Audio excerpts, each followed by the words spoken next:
Bismillahirrohmanirrohim. Assalamualaikum warahmatullahi wabarakatuh. Hai everyone, kembali lagi bersama saya Rini Agisni, NPM 2406201200032, Prodi PAI, Fakultas Pendidikan Islam dan Keguruan, Universitas Garut. Pada kesempatan kali ini saya akan membahas materi mengenai teori tentang alat-alat pendidikan Islami, mata kuliah Ilmu Pendidikan Islam 2 yang diampu oleh Dr. Hajah Hilda Aini Syifa MAG dan Dr. Randa Hajah Neneng Nafisah MSc MAG. Pembahasan mengenai alat-alat pendidikan Islam ini diantaranya ada pengertian alat dalam pendidikan Islam, bentuk-bentuk alat dalam pendidikan Islam, macam-macam alat pendidikan Islam, prinsip alat pendidikan Islam, dan juga pentingnya alat pendidikan Islam. Yang pertama yaitu pengertian alat dalam pendidikan Islam. Alat dalam pendidikan Islam merupakan perpaduan antara tiga kata yang memiliki satu makna. Secara etimologi, alat dapat diartikan sebagai suatu barang yang dapat dipakai untuk mewujudkan suatu maksud. Sedangkan pendidikan Islam merupakan usaha sadar dan terencana untuk mewujudkan proses pembelajaran agar peserta didik dapat mengembangkan potensi dirinya yang berdasarkan pada ajaran Islam.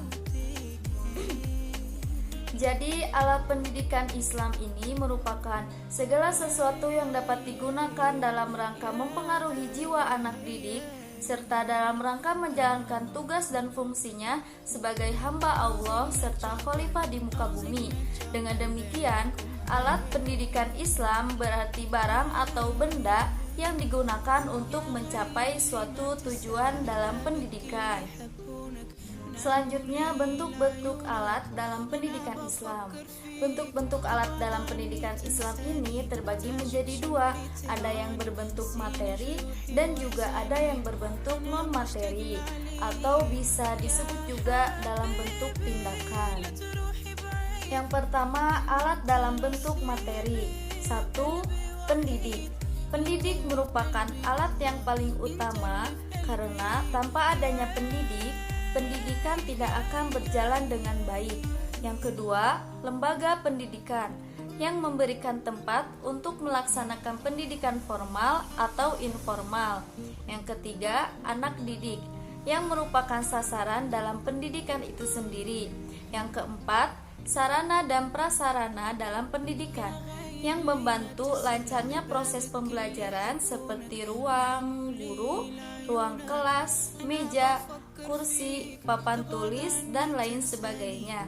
Yang kelima, perpustakaan, yaitu buku-buku yang memberikan informasi, ilmu pengetahuan kepada peserta didik.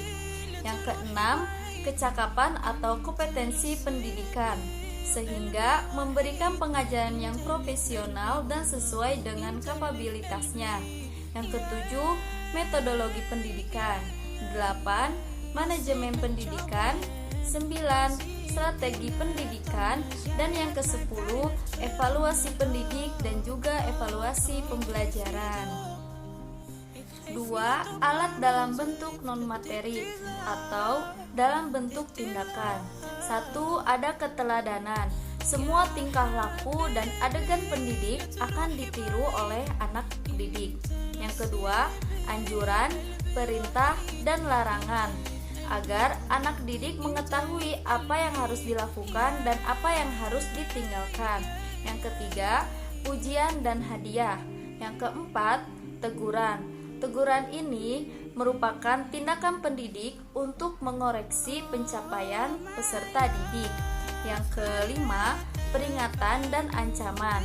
Dan yang keenam, ada hukuman. Selanjutnya, macam-macam alat pendidikan. Ahmad D. Marimba membagi alat pendidikan ke dalam 3 bagian. Pertama, alat yang memberikan perlengkapan berupa kecakapan dan berbuat.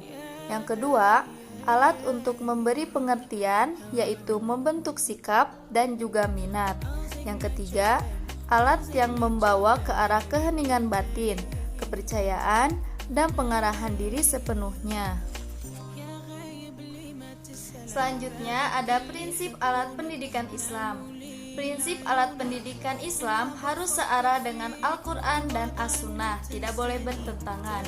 Penyelenggara alat pendidikan Islam harus mendasarkan kepada prinsip memudahkan dan tidak menyulitkan, menggembirakan dan tidak menyusahkan, serta memiliki kesatuan pandangan dan tidak berselisih paham.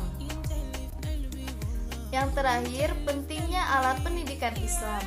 Pentingnya alat pendidikan Islam didasari oleh hadis Nabi Shallallahu Alaihi Wasallam, yaitu nahnu ma'asyiral anbiya'a amarona an ungzilanna samanazilahum wa nukallimahum ala qadri uqulihim, yang artinya kami para nabi diperintahkan untuk menempatkan seseorang pada posisinya, berbicara kepada seseorang sesuai dengan kemampuan akalnya.